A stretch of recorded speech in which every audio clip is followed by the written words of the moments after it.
The red light of Kethmara's dying sun painted everything the color of blood. Dr. Hannah Kim stood at the edge of the forest, watching her shuttle disappear into the crimson sky.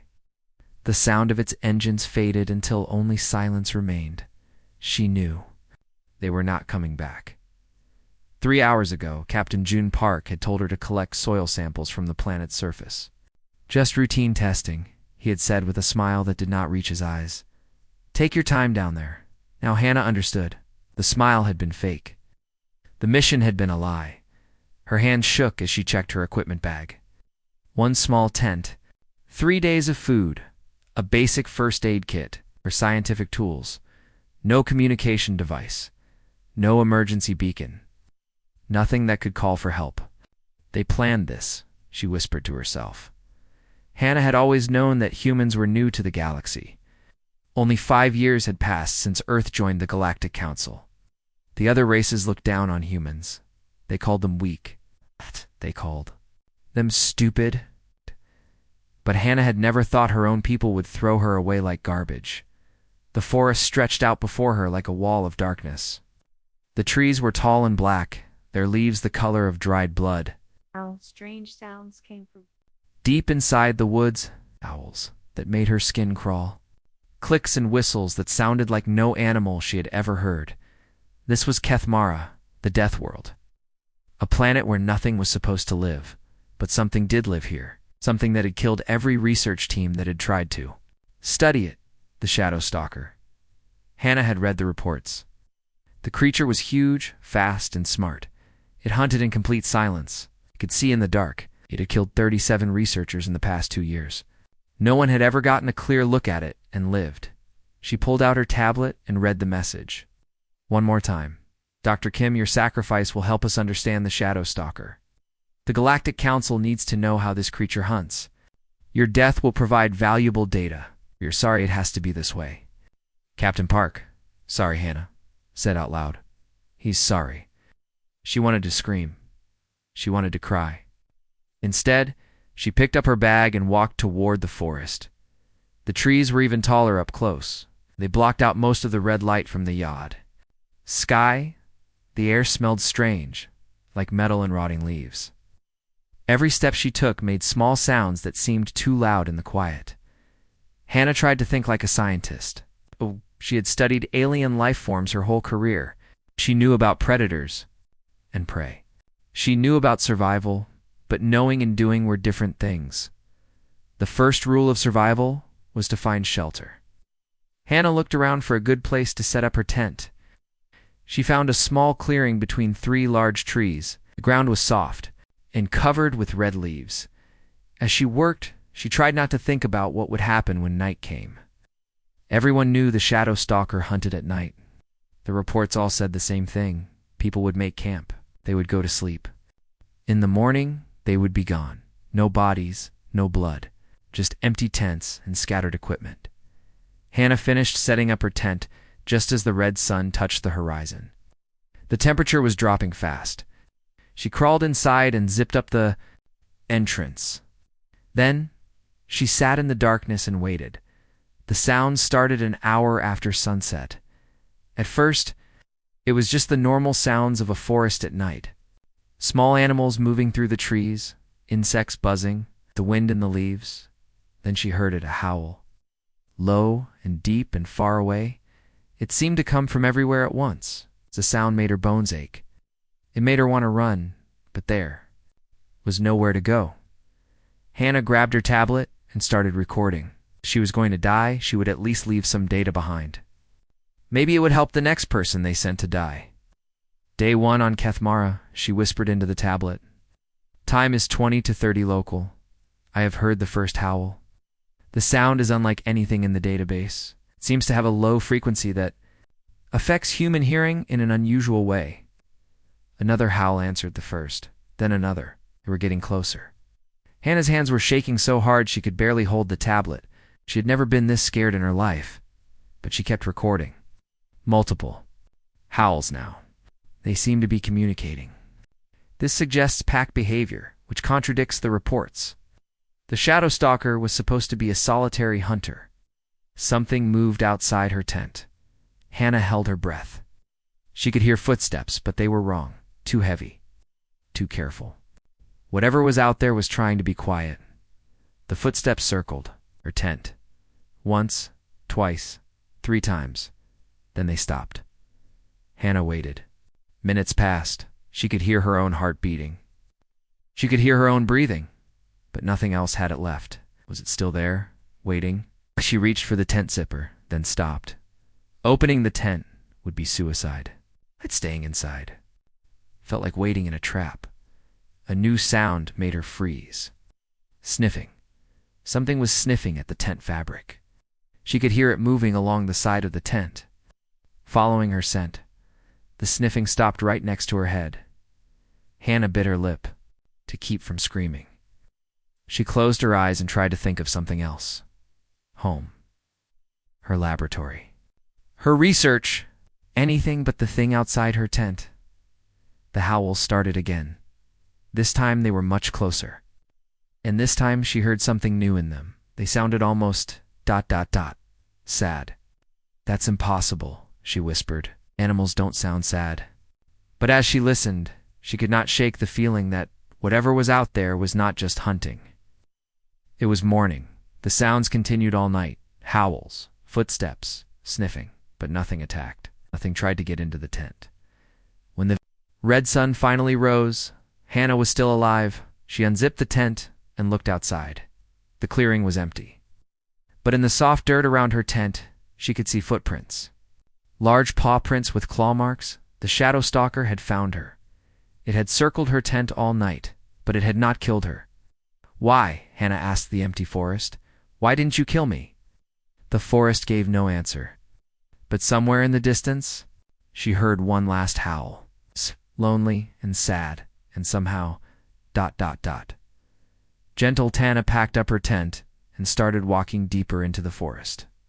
She had no idea what was happening, but she knew one thing for sure. Everything they had told her about the shadow. Stalker was wrong. The second day on Kethmara started with rain. Hannah woke up to the sound of water hitting her tent.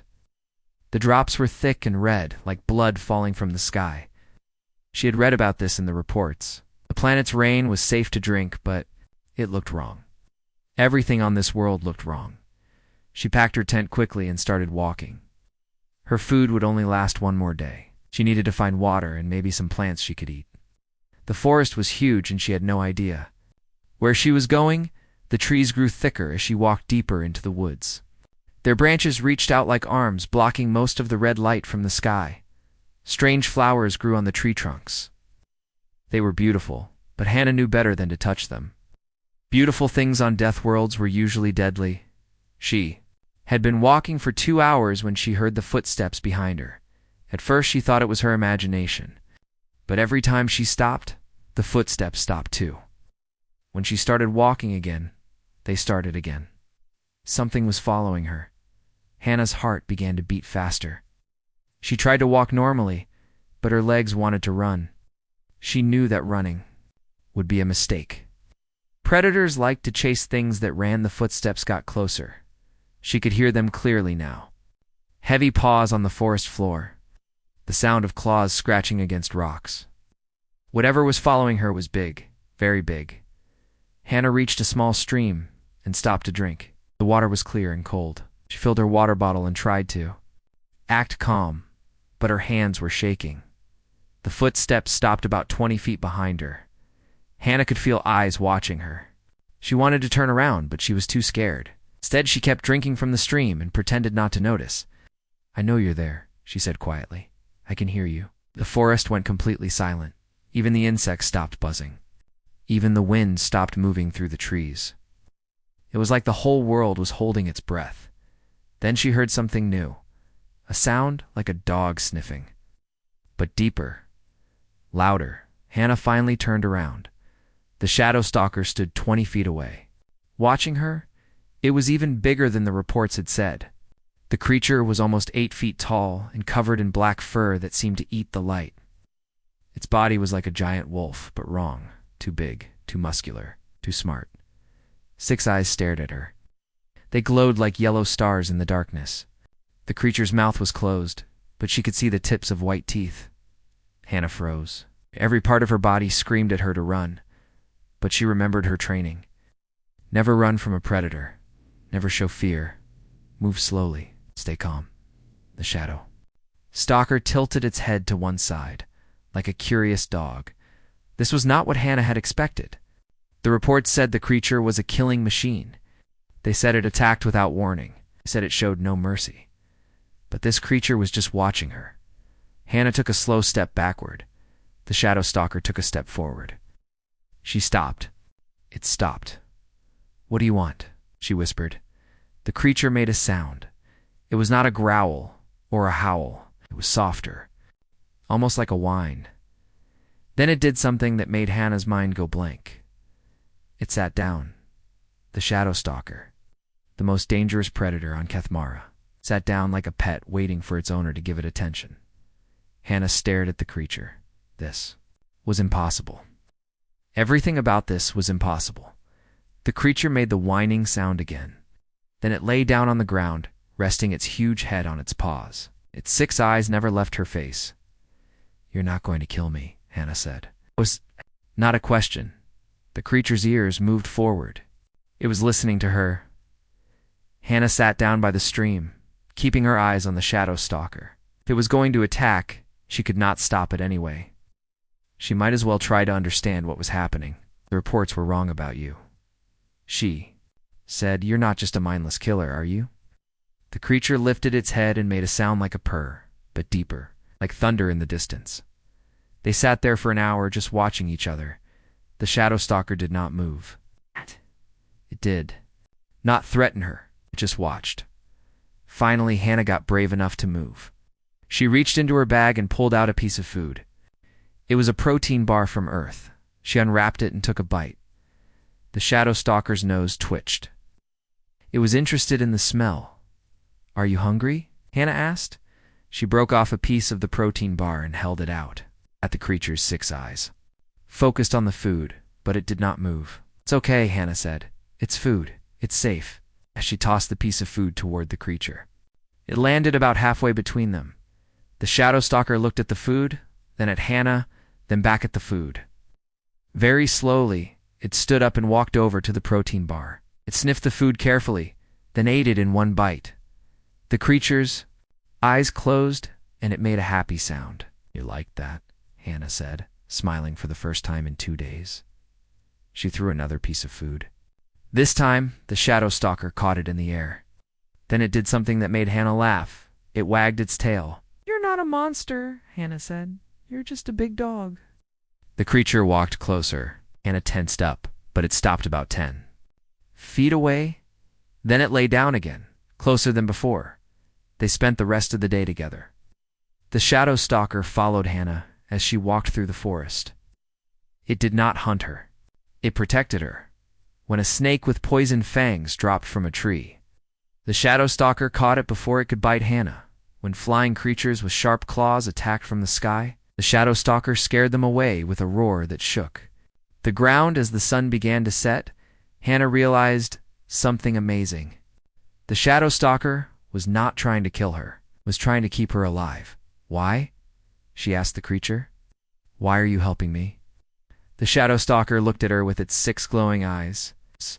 Then it did something that changed everything. It touched her hand with its nose. The moment their skin touched, Hannah felt something flow between them. Not thoughts exactly, but feelings. Sadness, loneliness, and something else.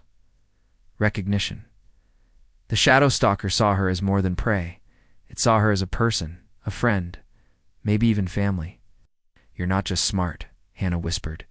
"You're like me. You're alone." The creature made a soft sound and lay down next to her. For the first time since landing on Kethmara, Hannah felt safe. High above them, Lieutenant Wu Chang watched from the human ship, spoke into his radio with a confused voice. "Command, this is impossible.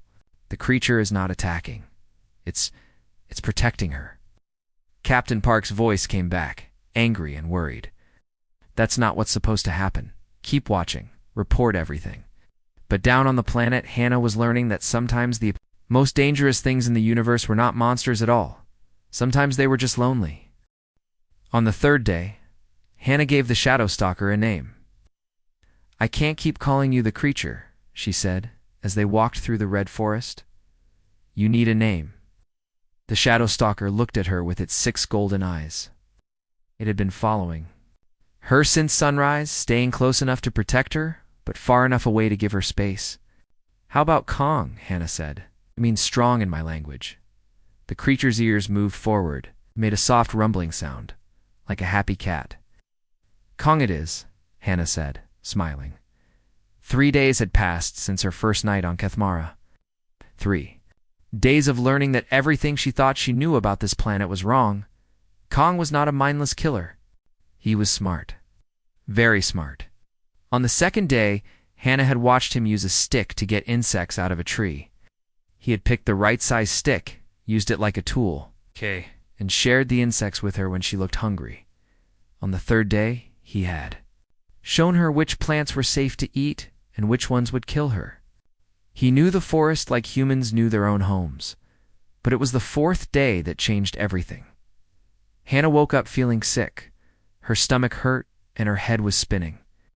She had drunk water from a pond the day before, and now she was paying for it. "I think I'm poisoned," she told Kong, who was sitting nearby. The big creature stood up immediately. He sniffed at her, then made a worried whining sound. Hannah tried to stand, but her legs were too weak. She fell back down, shaking. Kang disappeared into the forest. "Don't leave me," Hannah called after him, but he was already gone. She lay on the ground, feeling worse and worse. The poison was spreading through her body. She could feel it in her blood, making her hot and cold at the same time. After what felt like hours, Kong came back. He was carrying something in his mouth, a bundle of green leaves. He dropped the leaves next to Hannah and made encouraging sounds. "You want me to eat these?" Hannah asked. Kong nodded, like a person. The leaves tasted terrible, but Hannah chewed them anyway. Within minutes, she felt better. The poison was still in her system, but the leaves were fighting it. "How did you know?" she asked Kang. He just looked at her with those wise eyes. Over the next few days, Hannah learned more about her strange companion. Kang was not just smart, he was caring. When she was scared, he stayed close. When she was calm, he gave her space. When she was sad, he would rest his big head on her lap until she felt better. He seemed to know what she was feeling before she did. "You're reading my emotions," Hannah said one evening as they sat by a small fire. "That's how you know what I need." Kong's tail wagged slowly. "That's why you didn't kill me. You could feel that I wasn't a threat. You knew I was just scared and alone." She reached out and touched his fur. It was softer than it looked, like silk. "The reports said you were a monster," she said. "But you're not. You're a friend." Kong made a happy sound and moved closer to the fire. That night, Hannah dreamed of her home on Earth. She dreamed of her laboratory and her research. She dreamed of the life she would never see again. When she woke up, she was crying. Kang was immediately beside her, nuzzling her face with his nose. He made soft sounds like a mother comforting a child. "I'm never going home," Hannah said. "Left me here to die?" Kong seemed to understand. He lay down next to her and let her lean against his warm fur. "You're stuck here too, aren't you?" she said. "This is your home, but you're all alone." Kong's 6 eyes closed sadly. "Maybe we can be alone together," Hannah said. From that night on, they were never apart. Kong showed Hannah the secrets of the forest. He taught her how to find food and clean water. He showed her safe places to sleep and dangerous places to avoid. In return, Hannah talked to him. She told him about Earth and humans and the stars beyond Kethmara. She taught him words in her language. She sang him songs from her childhood. Kong was a good listener. He would sit perfectly still while she talked, his head tilted to one side like a curious student. On the 7th day, something happened that proved how smart Kang really was. Hannah was trying to climb a tall tree to get fruit from the top branches. She had made it halfway up when a branch broke under her weight. She fell hard, landing on her left arm. The pain was terrible, and she knew. The arm was broken. Kang, she called. I need help. Kang was there in seconds. He looked at her arm and made worried sounds. Then he did something amazing. He disappeared and came back with 2 straight sticks and some vine. He had made a splint for her arm. You know about broken bones? Hannah asked, amazed to Kong carefully. Wrapped her arm with the vine, holding the sticks in place. His big claws were gentle and precise. He had done this before. You've helped others, Hannah realized. Other people have been hurt, and you've helped them. Kong's ears drooped sadly. Oh, but they died anyway, Hannah said. That's why you're sad. You tried to save them, but you couldn't. Kong made a soft whimpering sound. The reports were wrong about everything, Hannah said. You never killed those researchers. You tried to save them, but they were too scared to let you help. She reached out with her good hand and touched his face. I'm not scared of you, she said. I trust you. Kong's 6 eyes glowed brighter. He leaned into her touch like a cat. High above them, Dr. Minsu watched from the human ship. He spoke into his radio with excitement. Captain, you need to see this. The creature is providing medical care. It's using tools, showing problem-solving skills that are off the charts. Captain Park's voice came back, cold and angry. I don't care what it's doing. The mission is clear. The creature dies, and so does she. But sir, this changes everything. The creature is intelligent enough, Park shouted. Follow your orders. Down on the planet, Hannah was learning that intelligence came in many forms, and sometimes the most alien thing about another species was how much they were like you. That night, as she slept with her arm in Kong's handmade splint, Hannah dreamed of a new future. Not the one she had planned, but maybe the one she was meant to have. She dreamed of friendship that crossed the stars. She dreamed of understanding that broke down walls. She dreamed of love that needed no words. And in the red forest of Kethmara, 2 lonely souls found something they had never expected to find. They found each other. On the 10th day, Kong led Hannah to a place she had never seen before. They had been walking for hours through the deepest part of the forest. The trees here were older and bigger than anywhere else. Their roots twisted together like giant fingers, and their branches blocked out almost all light from the red sky. Where are we going? Hannah asked. But Kang just kept walking. Her arm was healing well in his handmade splint. She could move her fingers now, and the pain was almost gone. Kong checked on it every day, adjusting the vines when they got loose. They reached a wall of black stone that rose up like a mountain. Hannah thought they would have to go around it, but Kang walked straight to the rock face and disappeared. Kang, Hannah called. She found a hidden opening in the stone, just big enough for her to squeeze through. Inside was a tunnel that went deep. Into the mountain. Kong was waiting for her, his 6 eyes glowing in the darkness. You want me to follow you in there? Hannah asked. Kong nodded and started walking into the tunnel. The tunnel was long and dark. Hannah could only see because of the light from Kong's eyes. The walls were smooth, like they had been carved by hand. Strange symbols were cut into the stone, but Hannah could not read them. Someone built this, she said. This isn't natural. Kong made a soft sound that seemed to agree. They walked for what felt like miles. The tunnel went down and down, deeper, into the mountain. Finally, they reached a huge cave filled with soft blue light. Hannah gasped. The cave was full of pictures. It covered every wall from floor to ceiling. Pictures of creatures that looked like Kong, but smaller. Pictures of other beings that walked on 2 legs like humans. Pictures of a great city with tall buildings and flying machines. This is history, Hannah whispered. This is the history of your people. She walked closer to the walls, studying the pictures. They told a story that made her heart race. Long ago, Kethmara had been home to 2 intelligent species. The first were the builders, tall, thin creatures who created the great cities. The second were the guardians, creatures like Kong, who protected the builders from danger. The pictures showed them living together in peace. The builders made tools and machines. The guardians kept them safe from the wild animals and natural disasters. You weren't predators, Hannah said, looking at Kong. You were protectors. Kong's tail wagged slowly. The pictures continued the story. A great disaster came from the sky, a meteor or a plague. Hannah could not tell which. The builders began to die. The Guardians tried to save them, but it was too late. The final pictures showed the Guardians alone, watching over empty cities. Their purpose was gone, but their nature remained. They were still protectors, even with no one left to protect. That's why you helped me, Hannah said. It's in your nature. You can't help it. She turned to look at Kang, but he was gone. Kang, she called. A sound came from deeper in the cave. Hannah followed it and found another tunnel.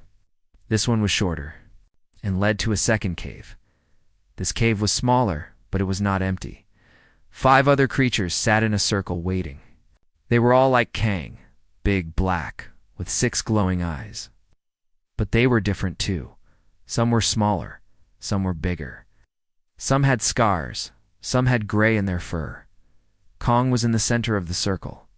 He made a series of sounds, growls, whines, and rumbles. He was talking to them. The other creatures looked at Hannah. She felt their eyes studying her, but she was not afraid. She could feel their emotions, just like with Kong. They were curious, not dangerous. There are more of you, Hannah said. One of the creatures, smaller than the others, stood up and walked toward her. It was a female, Hannah realized. She moved carefully, like she was trying not to scare Hannah. The female creature sniffed at Hannah's broken arm. Then she made a happy sound and touched Kong's nose with her own. She's proud of him, Hannah said. She's proud that he helped me. The creatures began to make sounds together. It was like singing, but deeper. It was beautiful and sad at the same time. You're mourning, Hannah realized. You're mourning the people you couldn't save. The singing stopped. All 6 creatures looked at her with their glowing eyes. The researchers. Who died? Hannah said. You tried to help them, didn't you? But they ran away. They were too scared to let you help. Made a sad whining sound. They thought you were monsters.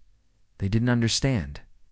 Hannah sat down in the circle with the creatures. They moved closer, surrounding her, but not threatening her. I understand, she said. You're not monsters, you're guardians. You're still trying to do your job, even after all these years. The smallest creature, barely bigger than a normal dog, crawled into Hannah's lap. It was young, she realized. A child. Even the babies are protectors, Hannah said, petting the young creature's fur. Kong made a series of sounds to the others. They listened carefully, then began to make excited noises. What are you telling them? Hannah asked, but she thought she knew. Kong was telling them about her, about how she had trusted him, about how she had let him help her, about how she was different. The creatures stood up and began to move around the cave. They brought things to show Hannah, tools they had made, food they had gathered, pictures they had carved into stones. They were sharing their culture with her. You want me to understand? Hannah said. You want me to know who you really are? Largest creature, older than the others, with silver in his black fur, approached Hannah. He was ancient. She could tell. He had seen the end of the builders. He had lived through the long years of being alone. The old creature touched Hannah's forehead with his nose. Images flooded her mind. Not thoughts, but memories. She saw the great cities as they had been. She saw the builders and guardians working together. She saw the disaster that ended it all. She saw the pain of the guardians as they watched their friends die. She saw the loneliness of the long years after. She saw the hope they felt when new people came to their world. She saw the heartbreak when those people ran away in fear. I'm sorry, Hannah said, tears running down her face. I'm so sorry we didn't understand. The old creature made a gentle sound and stepped back. Kong came to her side and nuzzled her hand. But things can be different now, Hannah said. I can tell people the truth. I can make them understand. The creatures looked at each other. They made soft sounds like they were discussing something. Then they all looked at Hannah with hope in their glowing eyes. High above them, Commander Yi-Suk spoke into her radio from the command ship. Captain Park, we're losing patience. The orbital strike is ready. Give us the order. Captain Park's voice was cold. Not yet. We need to see how the creature kills her. We need the data. Sir, she's been alive for 10 days. Something is wrong. Then we'll make it right. Prepare the strike team. If the creature won't kill her, we'll kill them both. But deep in the ancient, Cave Hana was learning that some bonds were stronger than fear, and some truths were worth dying for. The bombs fell from the sky like metal rain. Hannah was sleeping in the cave with the Guardian pack when the first explosion shook the mountain. Rocks fell from the ceiling and dust filled the air. What's happening? She cried out. Kang was beside her instantly, his 6 eyes wide with alarm. The other Guardians were moving around the cave, making worried sounds. Another explosion, closer this time. The whole mountain shook. They're bombing us, Hannah realized. But the Galactic Council decided to kill us both. Kong made a low growling sound. It was the first time Hannah had heard him sound angry. The old Guardian with silver fur approached them. He touched Hannah's mind again, and she saw what he was thinking. There was a way out. Secret tunnels that led to the surface. But they would have to leave now. You want to save me, Hannah said. What? But what about you? What about your home? The old Guardian made a sad sound. Then he showed her more images. The Guardians had lived through disasters before. They knew how to survive. But Hannah was fragile. She needed protection. I won't leave you, Hannah said. Kang barked once, sharp and commanding. The other Guardians moved into action. They began gathering things, food, water, tools. They were preparing to run. The young Guardian that had sat in Hannah's lap came to her, carrying something in its mouth. It was her tablet, the one she had been using to record everything. You brought my computer, Hannah said, amazed. You know, it's important. The young Guardian wagged its tail. Another explosion rocked the cave. This one was so close that part of the ceiling collapsed. They were running out of time. Kong nudged Hannah toward the tunnel entrance. The other Guardians were already moving, flowing through the darkness like black water. They ran through the tunnels as the mountain shook around them. The Guardians knew every passage, every turn. They had been living in these caves for hundreds of years. Behind them, Hannah could hear more explosions. The bombing was getting worse. They reached the surface just as the sun was setting. The red sky was filled with smoke from the explosions. In the distance, Hannah could see fires burning in the forest. They're trying to destroy everything, said. Kong made an angry sound and looked up at the sky. His 6 eyes glowed brighter, like stars. That's when Hannah saw the shuttles. 3 small ships were flying low over the forest, dropping soldiers with guns and armor. The strike team had arrived. They're not just bombing, Hannah said. They're sending people to make sure we're dead. The Guardians gathered around her in a protective circle. Even the young one was ready to fight. These creatures who had spent their lives protecting others were ready to die for her. No, Hannah said. I won't let you get hurt because of me. Ouch. She pulled out her tablet and started recording. My name is Dr. Hannah Kim, she said to the camera. I have been on Kethmara for 2 weeks. I have made the most important discovery in human history, and the Galactic Council is trying to kill me to cover it up.